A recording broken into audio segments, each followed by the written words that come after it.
this way. Say it again. Feel this way. I told you I wanna know you. Can we get closer?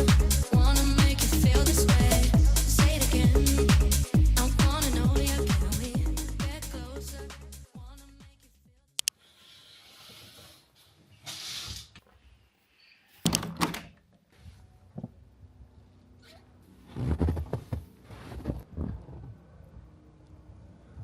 Good morning from Villa Honegg.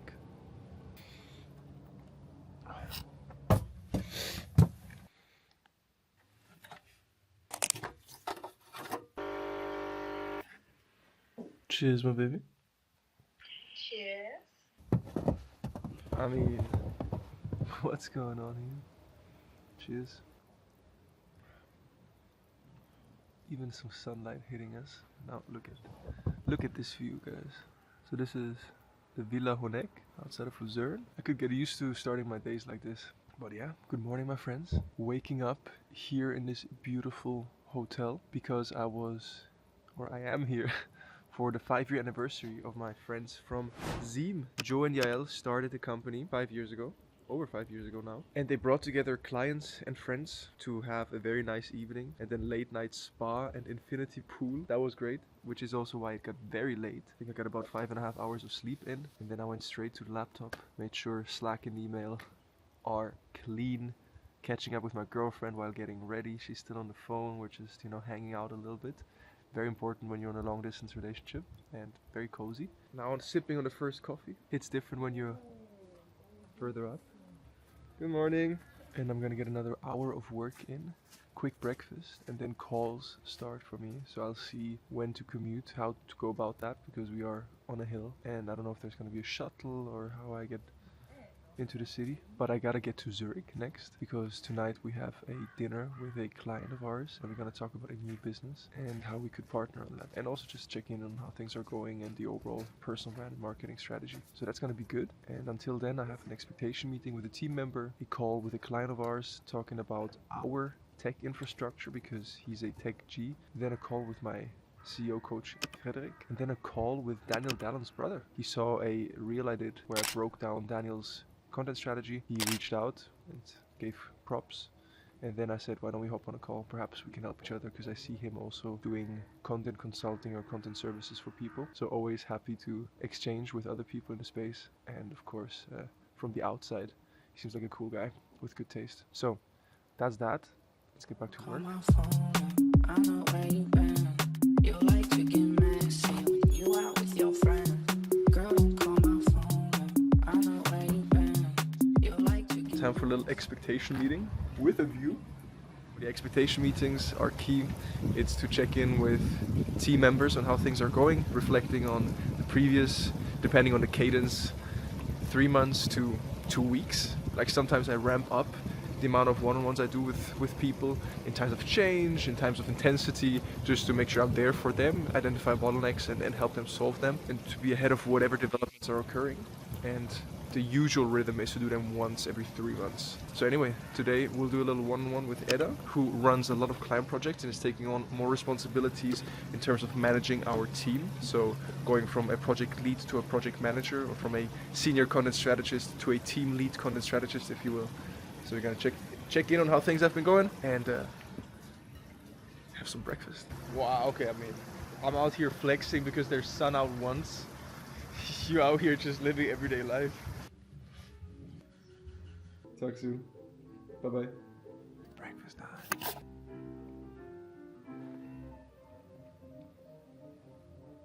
What's your name?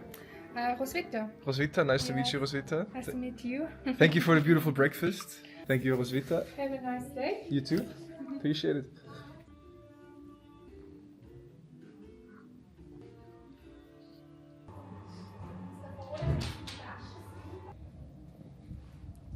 Got some good work in, and also started a little strategy session talking through just what is top of mind and the outlook, opportunities, threats for 2026 with Gemini. It was nice. Now, hopping on a call in 1 minute with a client of ours. Not to talk about his project and how that's going, because I had a user interview in person with him a week ago and he's very happy. But to get his perspective and his feedback on what we are doing with tech. So that's why Max, our head of content and head of product, who is responsible for everything we're doing with tech, is on the call. And I will just do the intro and then let them talk through everything. And we also rolled out a content intelligence dashboard today. Shout out Max Radman and Bernie. And that's huge. It's a dashboard that filters through all of the content published for a client, and it finds patterns, and it makes us smarter to improve what we're doing for our clients. So I'm going to share more about this separately. Now into the call.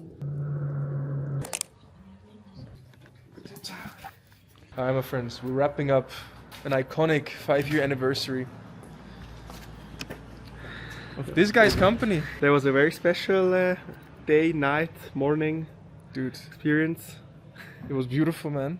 I had no idea where I was going. You just invited me, and then I was like, "Is somewhere in Zurich?" Actually, half the job is done by Switzerland. I mean, Come on. like this is just We're gonna take a picture while you do this. super crazy, no? Great experience for us, for the team, for the partners, for the clients. Well, give us some context. What do you do, and what happened? So we are a next-gen consultancy, and we help our clients to become younger, looking at their own client base, their employee, their staff, and we work with corporations within Switzerland, Austria, and Germany. And today was the first day we did a big event for all of them after 5 years of our company, and we invited them to the iconic Hotel Villa Honegg in the Swiss Alps. And it was snowing yesterday. We had a fondue. We had interesting inputs around next gen. We had a late night pool session until very late night. Very late. Very late night, but it was super cool. Today morning we had, again, like a lot of program. Also a hike in the snow, and always the same talk. How can we win over the next generation? So that was super cool. Jo is one half of Zeam in terms of co-founder. Yael is somewhere inside, I assume. No, Yael is already in Zurich because she has a keynote today, so she had to leave a bit earlier. Absolute machines. I mean, if you don't know Yael, look her up on LinkedIn and you'll know soon. But 2 questions for you, Jo. Speaking to the CEOs and founders, you work with some of the biggest companies across pretty much all of Europe, let's say DACH primarily, right? What are some of the trends you see shaping the industry, maybe especially in B2B, but like what are some of the questions and challenges for these founders? I think one thing that I can see clearly this year, also looking into the next year, is the importance of brand building or branding. I think marketing is kind of like losing some importance, and I think a lot of companies are really thinking about, okay, what's my brand? Because they see in the end, without a brand, at some point, it just stops. It's just, if you have a good brand, it's like a well. You always can like get new water from it, new flow, new energy. And without a brand, that just doesn't work anymore. And I think now, also with the whole AI, ChatGPT stuff, it's even more intense, because without a brand, you're not even there. You're no one finds you. Mm-hmm. So that is a huge topic. I think there is a lot of money and a lot of attention and a lot of brain going into brand. And the importance of personal branding within that, asking for a friend? I mean, for me, for sure, I think it's super interesting. I think also looking into 2026, I think it will be a year for the business creators, because what you can see until this day, you only had hyperscale in consumer products, consumer brands. I think now you're seeing hyperscale in business, like business to business companies, and they need marketing channels, and they will go hard into influencer marketing, and they won't book the lifestyle influencer, they will book the business creators. And I think that will just bring a lot of dynamic into the market. So you'll see it from that part. And I also think that a lot of business owners are understanding the impact that LinkedIn has, for example, or other business content channels like YouTube on their business. So B2B creators both externally, like hiring an influencer, but also becoming a creator in-house. Yeah, I think both is happening, because you just, I mean, it's like in the consumer space, no one would ask, oh, are influencers really having an impact? Because it's just obvious. And you have brands that, for example, we talked about Rode in the beauty industry. I mean, she's a celebrity with a lot of reach, and a husband with a lot of reach, but she built a beauty company within 3 years and sold it for 1 billion. That is unheard of. That is unheard of. And it's also did a lot of turnover and stuff. It's unheard of, and that's just possible with that kind of personal brand and reach. Otherwise, this is not possible to achieve. And this is swapping over now to the business where you just see companies getting more access when they have more reach through their founders, employees, whatever. And you guys are living proof of that. I mean, you are business creators yourself, been posting on LinkedIn for a long time, celebrating 5 years of Zeam, Yeah. as it seems quite successfully. I think things like this would not happen. I mean, even how do we meet Villa Honegg but through LinkedIn? I think Zeam would not be, I'm sure of it, Zeam would not exist the way it does today with the amount of employees, the amount of business we can do without LinkedIn. And why? Because our job is to talk with the adults, so very young team in an adult world, and LinkedIn is basically when you're a child and you stay at the table with adults. That's LinkedIn, and that's a very interesting table to sit at when you want to do business, because of course they are the ones taking the decision. So I can just recommend getting a seat on that table. Do you have some advice to someone, a couple of steps behind or starting out, younger version of yourself? I think one thing that for me also looking back was super important is mentors.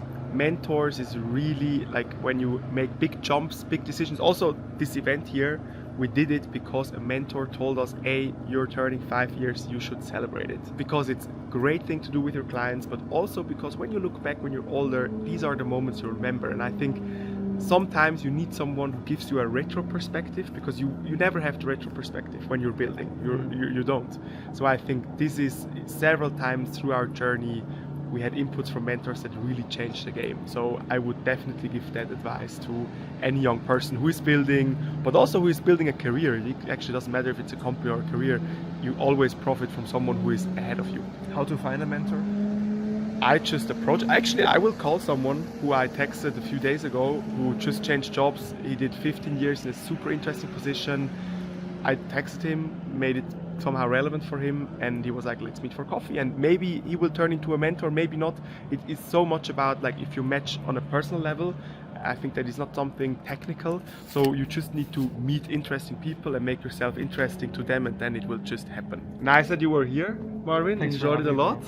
And Likewise. also, guys, we are also that disclaimer. No, I think it's super interesting. We work now together. We know each other for a long time. True. But I now hired his agency not to write our LinkedIn posts. We still do that, but to do the signal-based sales process behind it. So that is It's gonna be good. an interesting project. We're gonna turn content into revenue through LinkedIn. So 2026 will be an exciting year. We'll do an update 1 year from now, maybe That's up here again. Bro, I mean, That would be a cool video. If that is my RSVP, then fuck yes. Just for the plot, we have to do it. Let's fucking go. Generational run incoming 2026. Rooting for you. Let's get it. Greetings from the Swiss boys. Bye bye. Tschüss. Macht's gut. Ciao. See me running, just 'cause I let a black rain. Just give me something.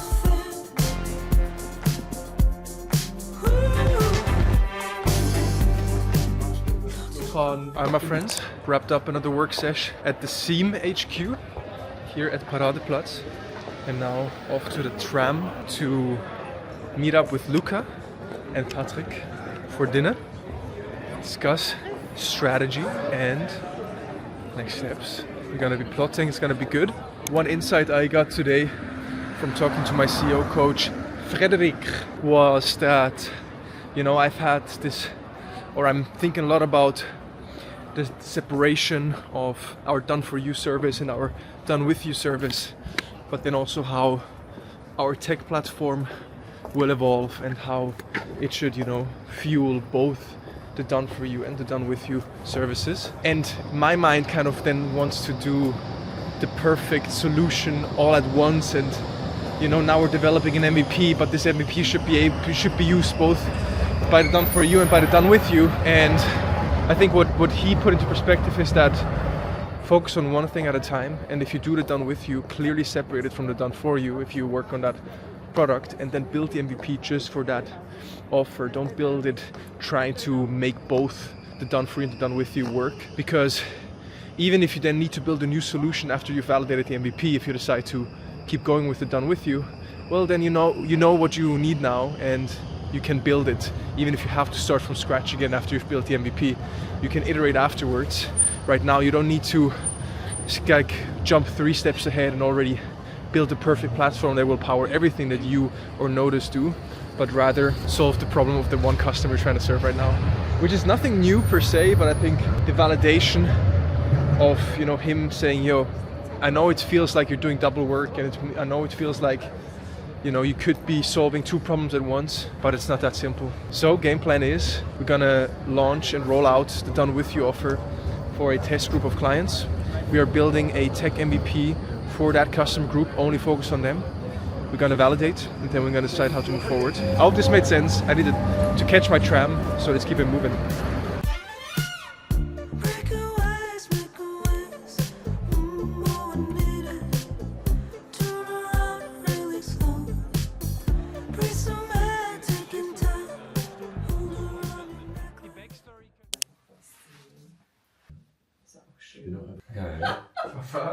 Hey, I'm all in notus. You quit the other job? I quit the other job, yeah.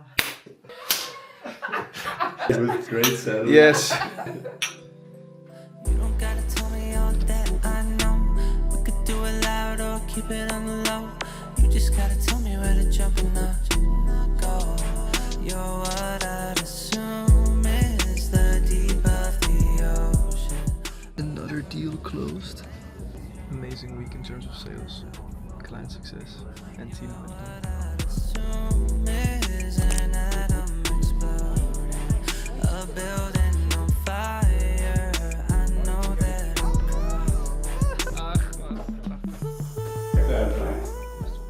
OG setup. This used to be my setup, but then I moved back to Switzerland, and now it's Zeam's setup. Actually, it's Mia's, but yeah. Mousy! And that's how a Friday evening should look like. No new mail. Here we go. I haven't And accomplished that in a while. new deal closed.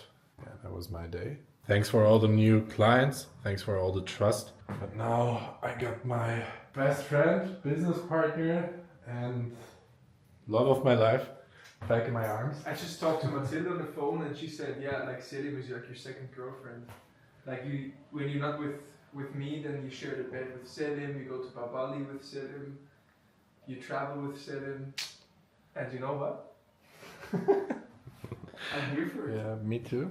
Well, our beloved head of sales and partnerships, can you give us a quick 30-second recap of the week? November 28th, how are you feeling about things?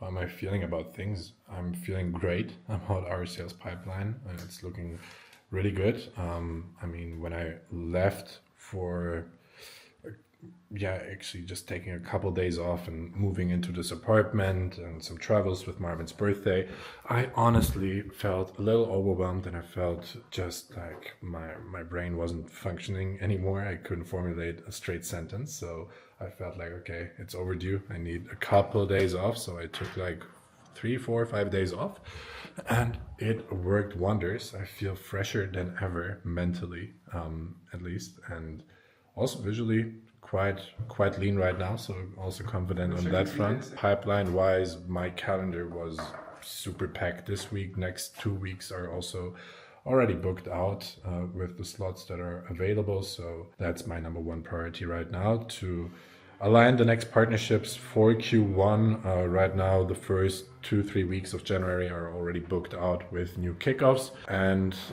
I just launched a little campaign in my CRM with all the warm ICP clients or prospects I had conversations with to book in even more sales calls to end the year strong.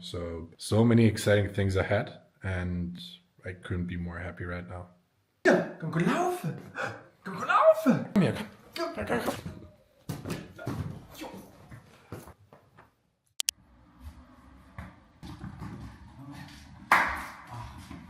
That's what it is. Frisch geschoren. It's gemeinsam, bro. Yeah. Do you want to give them an intro as to what's going on right now? Give them a Niels Klement update. What's up, ladies and gentlemen? Taking over the vlog for Marvin. Last time I was featured on this channel was when we hit the schnitzel. I think that was a great meetup, definitely. Been talking a bit about what's going on at Perspective. We just did one of our end-year launches, Perspective Review. Pretty exciting, still ongoing, 9 days to go. Honestly, over the last couple of months, we've been so locked in, because one thing that was really interesting is for years, Perspective has been very much focusing on two main things for the product, which was speed and performance. And the question was always, how would we want to double down on that in 2026, especially looking at the very competitive market that we're in. And then I think future is very bright for ad agencies, especially building funnels for their clients, because it's just going to be so much easier, so much faster. And most importantly, it's going to tap into this amazing success that most of our users already had. Also talked with Marvin about how exciting his life looks on the vlog all the time, and how boring mine is in relation to that, since I just have my beautiful screen setup in Berlin, similar to what we see here. And I work sometimes a little too much. What's the average per week, you'd say? Do you take any days off? Not really. I think average right now would be 70 at the minimum, actually. But it's also in phases, you know, like this last couple of weeks have been a little bit more intense. Q1 is gonna hit harder again. I'm looking forward to that, yeah. I just realized again now that I'm really at this point in time where, since I'm a builder, I love to build stuff, I love to ship stuff, I love to execute on projects. It's finally the point in time where I just need to stop working so much myself and rather work through the team. So Sangi is ready for the run, as far as it seems. So Ready? we'll hit the pavement, huh? Let's hit the ground running. Let's get it. It's crazy. That's crazy, bro. It's crazy. It's wirklich crazy. Ich sage aber auch oft crazy. Yeah. So, my boy Niels Klement in the building. Hello, everybody. Good to be here. Good to have you. Thank you. It's been a nice catch-up session, which we do not frequent enough. Yeah, rarely, actually. I think it's like the cadence is every 3 months, maybe, roughly. At least once Right per now. quarter. I think we've been able to keep that up. Maybe one text a month. No, not even 1.5 months, maybe. No, actually, I think it's more than once per month. You feel like, yeah? Okay. There is the occasional burst of quick WhatsApp. Yeah, fair. But didn't Hermosi say something like this, where like your best friends who also are, you know, on their own path towards greatness, whatever that means, do get quite busy? Like you see them less and less over time, because they just... Yeah, fair. They're locked in, and you've been locked in. Locked in, and I guess also physically you're traveling a bit more. So just gonna cross the paths a little bit less frequently, just by nature. So, but whenever we do, we squeeze the entire juice out of the ketchup. Exactly. And so we didn't only go for a run, have an amazing lunch at Club Kitchen, but we also sat down with a coffee now and are recording a little catch-up. Yes, a little highly reflective session. Marvin and I wanted to originally start a podcast called Highly Reflective. Never made it, unfortunately. We even had a thumbnail. We had a thumbnail and a YouTube channel set up, and 3 episodes. Yeah, I think so. It was the time when both of us just started the agency businesses freshly. Yeah. It has. Yeah, it was January 2022 when we both decided to go all in on launching our own agencies. In my case, I started Notus, full focus on personal branding for founders and execs. And then you simultaneously started Float. Correct. Which was basically a performance marketing agency, primarily focused on LinkedIn ads for SaaS founders at that time. Yeah, it was crazy times, man. I was living in Lichtenberg, Berlin, Lichtenberg. Yes, in like a shared apartment, and my room was 9 square meters. I worked all day. I slept and ate there, essentially, and the only outsides that I ever saw in that entire year, I think, was the gym. So it was a little bit dark times, to be honest, but very good times. Learned a lot, made a lot of progress. It's what Chris Williamson calls the lonely chapter. Ah, yeah. We all go through the lonely chapters. Yeah. So yeah, Float, that was like 9 months when you then passed it over to me and went on to bigger and greater things. Was it 9 months? Yeah. When roughly? the conversation started, I think in April, May already. That's also when you got in touch with Michael from Perspective again, Michael. Yeah. Sometimes, honestly, it's a little bit hard for me to recollect exactly the details. So what it was I was in touch with Mikey, one of the founders of Perspective. We did a little freelance project before already, and yeah, he was like, Niels, you gotta join Perspective, you gotta come on and run marketing. And my dream was always, and it was such a full circle moment as well. Like I just remember I was in my childhood room seeing one of the first ads of Perspective actually. And I was looking at their story, at Mikey's and Marco's story, and I was like, damn, that's exactly how I want to do it. I want to build an agency, cash flowing business, make a good amount of money to then leverage that cash into a different business model, so SaaS ideally. So I was just going to replicate that journey, and then got in touch with Mike, quickly realized we get along very, very well, and he wanted to have me in the business. And then after a little back and forth, we made it happen, put the clients over to Notus, and yeah. What is Perspective, for those who don't know? Perspective is the funnel platform that lets you build very highly converting funnels in less than 30 to 60 minutes. That is what it is in a nutshell. But now we've expanded a little bit into email marketing as well. You have a CRM on the platform too. But that's what it is. Yeah. And the cool thing is, and that is, I think, like something very, very unique I haven't seen anywhere else, and that is so interesting. Just what Perspective as a company was and is still to this day is basically the fact that only within a German-speaking market. So first of all, it's very unusual to only start a SaaS business only like focusing on one geo market or one geo in general, like DACH, and especially within such a quote-unquote small market to grow to more than 10 million in AR, because basically what I did when I came on was just take what already existed. So paid ads was already a big thing. Just take that to the next level and just scale that essentially. And so grew to more than 10 million in ARR within then 4 years after founding. And now this year was very much about international expansion for us, which was also decent success, getting amazing feedback. And yeah, so that was basically the journey, but it's such a unique thing that a company, from my point of view, a SaaS company, especially in a quite specific market, right? So Funnables, it's a huge market, landing page is a huge market, but generally speaking, very specific market also with the agency focus that we have. To then take that to 10 million bucks in AR, that was actually, like whenever I do total addressable market and like just growth projections with GPT or whatever, and I think this through also in terms of what audiences to focus on in general, like always GPT tells me you can't grow to 10 million bucks in AR focusing on the agency niche in just German speaking markets. And I'm like, it's interesting.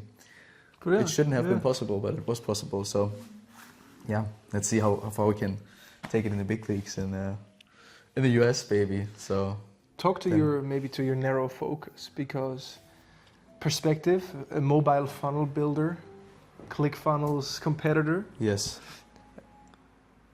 It could be used by anyone, right? By online coaches, by recruiting agencies, by influencers, like promoting their lead magnets, which is a use case I've seen a lot, is, grow your email list with a simple Perspective funnel, gate your free resource, and then that's how you grow your list.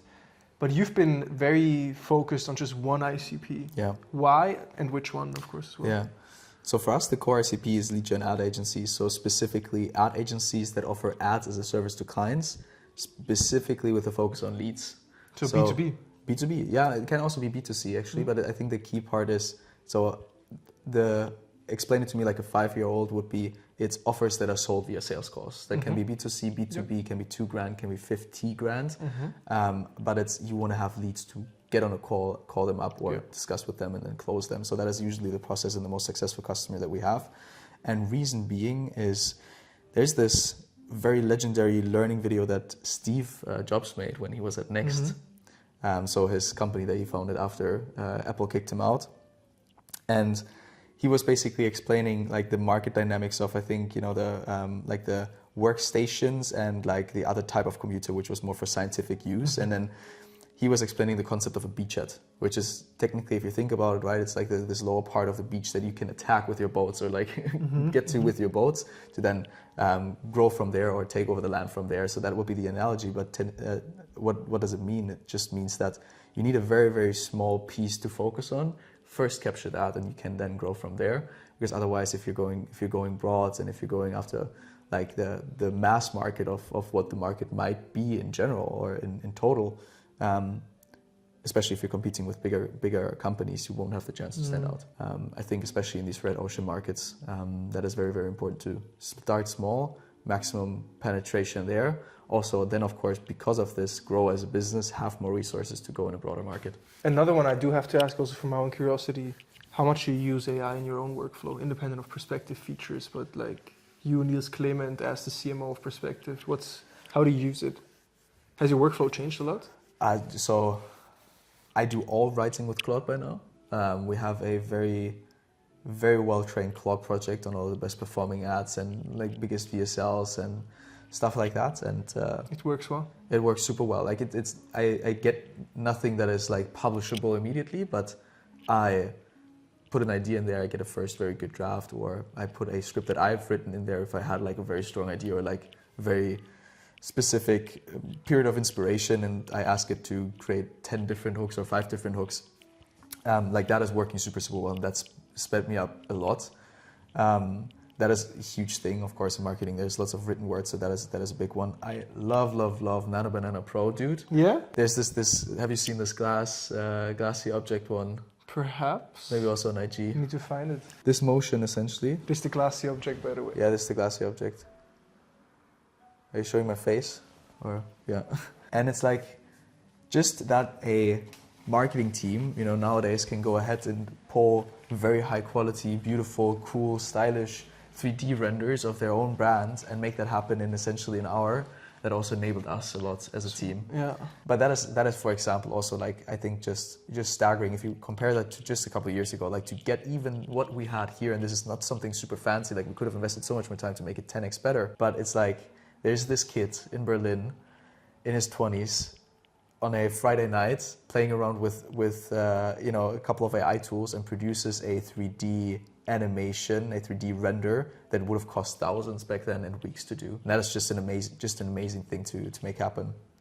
We use a bunch of Sora for iterations on Ad Creative. One of our top spenders right now, I think, actually is a very handsome black dude that doesn't exist, but is performing sensationally. So, Wow. So that works. We found that it can't replace anything really. It's not saving us much time just because to get it to a result where it's good still needs a lot of work. But with the rate of improvement, it's gonna level us up a lot. We'll do Really a rapid. separate session once where he'll actually show us how to build a That would funnel be for so notus. sick. We can also do it digitally on our website actually. Yeah. Just like do an hour, 1.5, spin up the cameras and then run through it. Because you think that for my B2B personal branding agency notus, Yeah. that we could find value in 100%. perspective. 100%. What would you do if you were me? Like, so we're at 180K MRR. Yeah. Let's say, okay, fulfillment capacities are quite capped, but Okay. let's say we can take on more customers in January. Yes. So what would you do if you were us? I think the easiest one to get started with is an appointment funnel that just takes your best results and you sell that result is the message. The simplest form would be, let's say you have a result which is, we did 150 grand in 3 months using personal branding for one of our clients. Let's just say that is the result.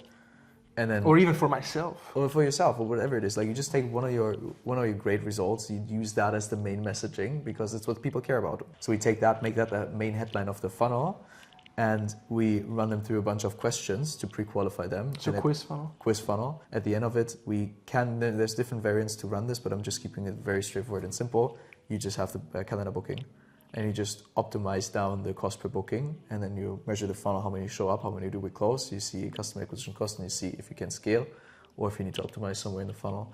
That is the most straightforward one to get going. No VSL, nothing. No VSL, nothing. Just really focus on result. I think, like with strong video ads, for example, you can pull in a lot more trust, which is also why we heavily rely on them. So I think for you, that's easy because you have the media engine already. Just get that going onto a very simple funnel with a very strong headline, leading into the quiz, calendar booking, nice thank you page that reinforce the call and how to prepare for it to improve the show up. There's also crazy strategies that you can do for just the show up side of things, right? But that is the first and easiest one to get going. There's different ways of doing it as well. There's another one I call the adaptive quiz funnel, which is essentially you sell a personalized roadmap. And because it's a little bit more of like a top of funnel offer, you get lots more people in. But the cool thing is you again run the quiz approach, but based on the quiz, you personalize the thank you page afterwards. And then it's like a personalized roadmap, which is essentially a VSL, but tailored to exactly what they told you in the quiz. And you can do all of that dynamic funnel through perspective. Yes, yeah.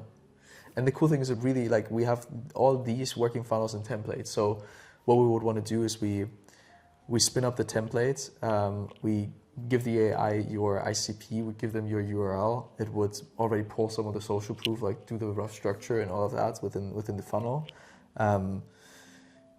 It's going to be a little bit rougher, of course. You need to define or double check the copy, see if you're comfortable with the offer, all of that. Then we get that done, adjust the design a little bit, make that smooth and clean, integrate Meta, and run the first ads. That is really, and you can really do that in 1.5 hours to just get the first one out there. And I would love to go build it for you guys. I think it would be cool. All right. Lego. So then you would say, if anyone's watching this, want to start an agency, lead gen agency? Yeah, man, it's use like- Perspective and just build funnels for Use your clients. Perspective. Do what he just told me for other businesses. Exactly right. But I just think it's, with the cases that I've seen, you can take it to such a crazy height because if you have the right tools, and this is not me trying to pitch Perspective, but if you are nicely leveraged within that process, you can scale through capital from there. It's not going to be, you just don't need more and more people just to produce the content, Depends on the market, how much creative you need, but generally speaking, it's a very, very high leverage service to provide. Love it. Looking forward to it. Likewise, Boski.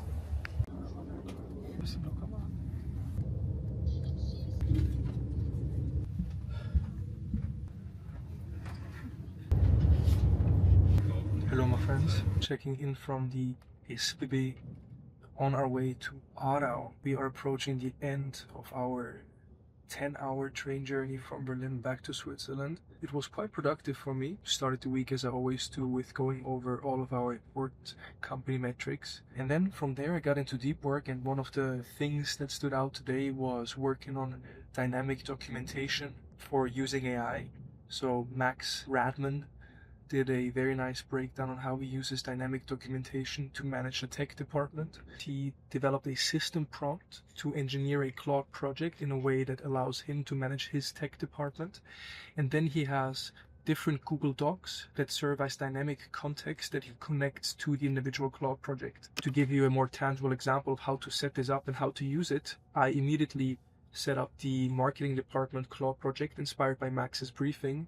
And so I created a universal context Google Doc that just breaks down the state of our marketing team, our goals, our methodologies, and just anything you would need to know if you've joined the marketing team. And then I have a second document where I just add evergreen information about brand guidelines and different content formats. So kind of sample context to refer to. And then the third one is active projects. And this is a dynamic Google Doc that I update on a weekly basis based on the transcript and the meeting outcome of our weekly department meetings. Because inside of that Google Doc, I have all of the active projects that we're working on and the developments and deliverables and things that are going on. And now when I go into Claude project for marketing, I say, please help me prepare the agenda for my next meeting with this person. And then it pulls all of the context and all of the references, which are up to date because it's dynamic documentation and I manually updated the Google Doc that the Claude project can reference. And then it pulls a good agenda. And then after the meeting, I take the transcript and we use CRISP, K-R-I-S-P, to transcribe every meeting that we have.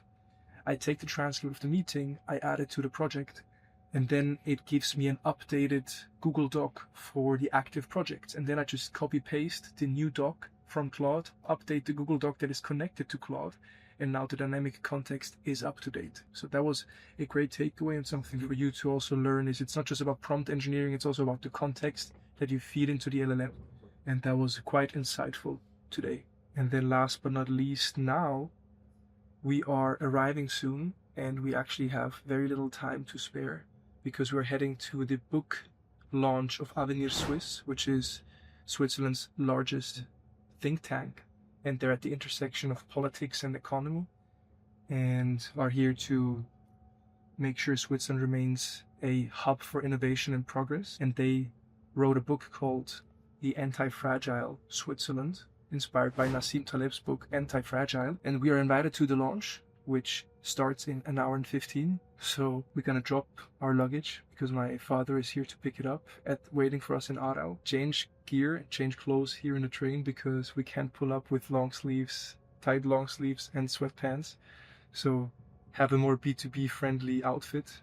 Straight to Zurich, go to the vernissage. Luca, our COO, is waiting for us there. And then that's a Monday. Tomorrow with all work from Aarau. Lots of stuff going on. I'll fill you in on what's happening in the business then. Stay tuned. Let's keep it moving.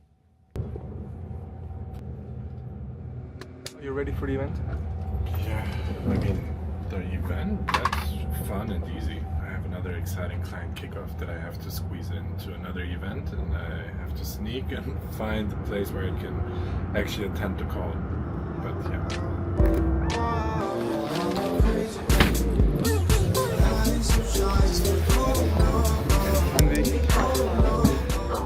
Alright guys, we made it to Zurich. Here we go, excited now for our book vernissage with our beloved clients, Avenir Suisse. Marvin, what's your vibe? I'm a bit tired, but also ready for this experience. Actually very much looking forward to what the book is about and what thesis they actually focus on. I think it's going to be interesting. And I'm excited to actually meet, first off, Team Avenir, but then also I know that they attract high caliber people. So looking forward to it, and then looking forward to going home.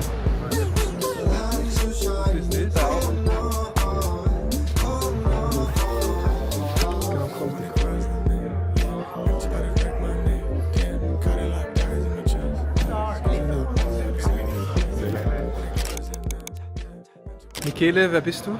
Was machst du? Was machst du? Also ich bin ja Vizedirektor von Avenir Suisse und heute sind wir an der Vernissage. Vernissage, warum? Was habt ihr gemacht? Wir haben ein Buch geschrieben zur Antifragilität der Schweiz. So ein bisschen zu zeigen, dass Krisen sind Chancen und sie sind nicht einfach so Chancen, sondern weil wir die richtigen Voraussetzungen dafür haben. Bin ich gespannt. Das ist der SAPTA, nennt man das. SAP. Sicheres Auftreten bei total Ahnungslosigkeit.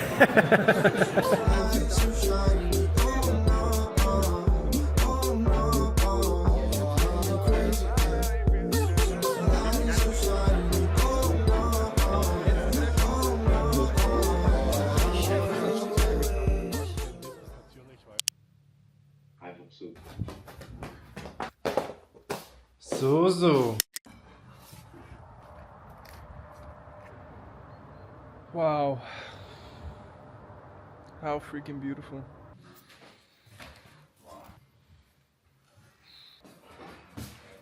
Ich war jetzt auch, glaube ich, 3 Mal nacheinander. Die Schweizer. Ziele für dein Leben.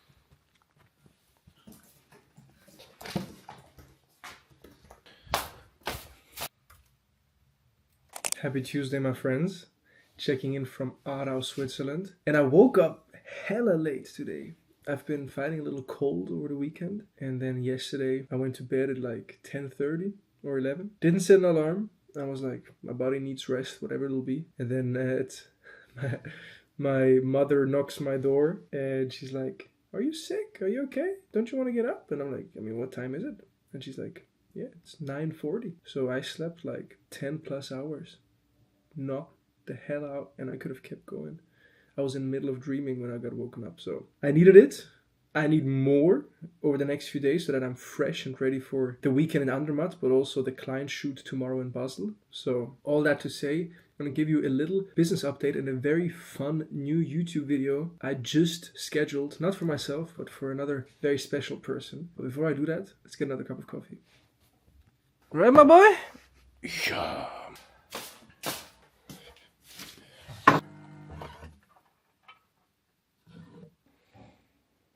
Also gonna load up on some electrolytes. Ready to continue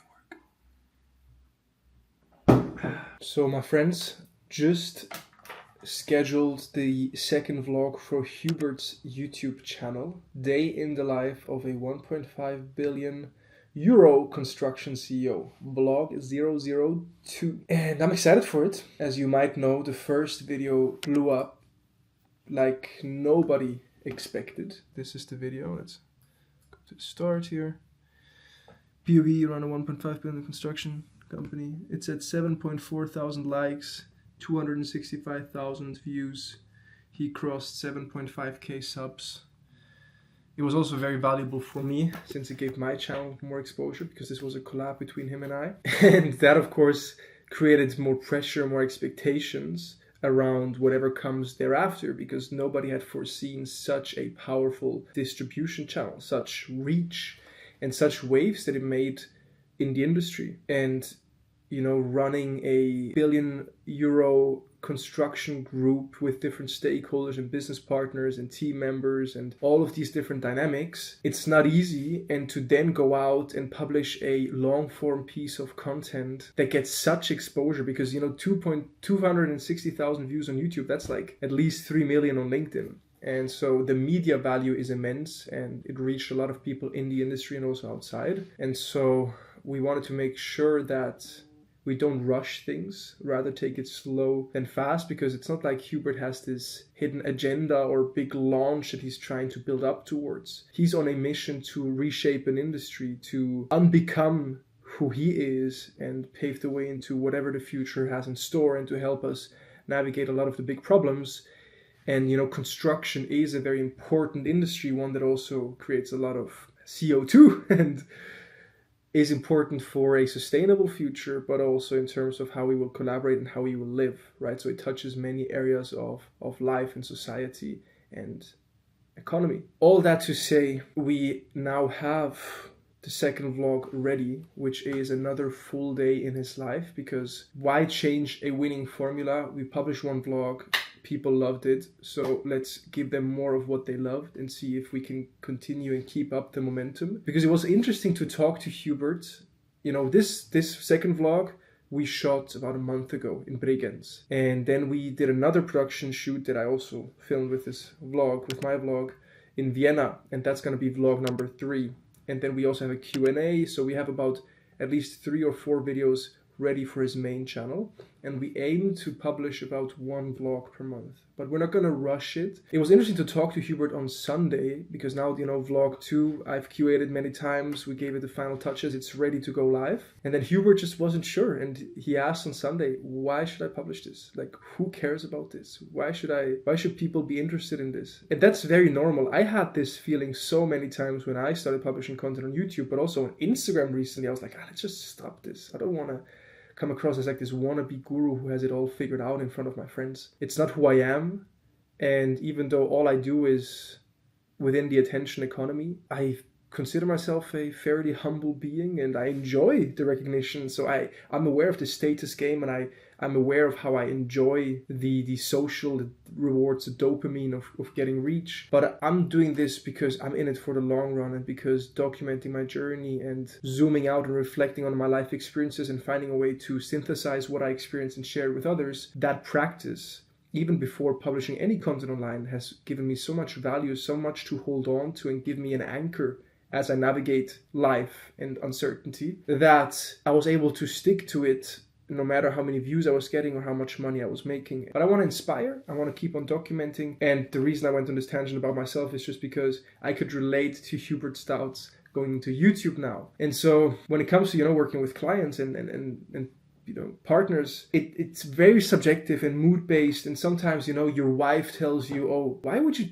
post a LinkedIn post about a trip 5 years ago? Who cares? This is cringe. Like, why would you share it? So this can be intimate connections, people that have nothing to do with business partners, all with their own subjective realities that can influence how you perceive your decisions and how you approach your decisions. And so whatever influences Hubert has amongst everything that's going on in his life, he had some doubt now right before publishing. And so on Sunday, we managed to hop on a call for about an hour, and we just watched the vlog together, and I just commented on my reaction of what it entailed. And as we went through it, I was so hyped because I told him, bro, perfect intro. The value is that people get access into the life of such a legit and experienced business owner running a $1 billion business. That's something you don't usually get access to. So it's inherently valuable because it's scarce. you don't get that type of access. You don't get that type of depth and time with someone like you, Hubert. You know how busy you are. So in itself, there is a value proposition and something that people greatly appreciate just by publishing the video independent of what will happen inside of the video. But then as we continued watching the video, it also became clear that there was so much subject matter knowledge about construction, about what the pipes inside of a city, when you see these construction sites, what are these pipes even for? How are we using lake water to keep temperatures down and save energy? How does he run his business and his meetings? He even has a freaking artist lab, an abandoned building that he turned into an artist lab that he just sponsors for artists to be creative and to play. And he gives you a tour through his apartment, how he thinks about, death and love. And all of these insights and glimpses into the brain of someone like him, with his track record, with his ideas, it's awesome. And I'm very excited for vlog number 2. And after going through it together, Hubert was, okay, it's fine, let's do it. And it was exactly the same with vlog number 1. It wasn't until we watched through the whole thing together that he was like, okay, fuck it, let's do it. And he sometimes needs to remind himself or be reminded of, the underlying purpose of raising awareness for the construction industry, reshaping the industry, and most importantly, bring in more talent, more people who want to help solve these huge problems in the construction industry, because it's not the sexiest industry. And he's now bringing a new taste to things, and he wants to bring people into the industry. And so that's the main purpose of his YouTube presence for now, but it will evolve as his ideas and his projects evolve. This one is definitely necessary or important. It fits the theme of everything. So I told you guys yesterday about dynamic documentation, and I want to show you what I did to make it more concrete. Dynamic documentation, as I said before, it's context stored in a Google Doc that allows me to not have to re-explain everything to Claude or whatever LLM I'm using, but rather to already give it up-to-date context, and then I can work off of that. The process now is that I have these 3 documents, and the most dynamic one is called active projects. And so this is the Google Doc. It's stored in our shared drive for all of the AI context. And so this is a document with all of the projects we're working on and the change log. So now what I did is I went into my Claude project, the marketing one here. And here I have all the documents linked, right? So I have the active projects, I have system reference with brand guidelines and stuff like this, workflows, and then I have universal context. And so now all I did is I went in and I said, hey, new meeting transcript from today's meeting, Tuesday, December 2nd. And then it analyzed everything and it created and generated a new updated version of this document here. So what I can do now is after I pasted a transcript right into Claude, it gave me the new version of the doc. So I just take this, I delete it, and I replace it with the new document that is now up to date. This now is great for me because I got to revisit and look at everything and make sure, are we on track? What are we working on? And then my team can also do the same because they have access to the Claude project. So it's working very well right now. Let's see if we are able to maintain it, but I feel good about it. And I hope this provides some value to you too.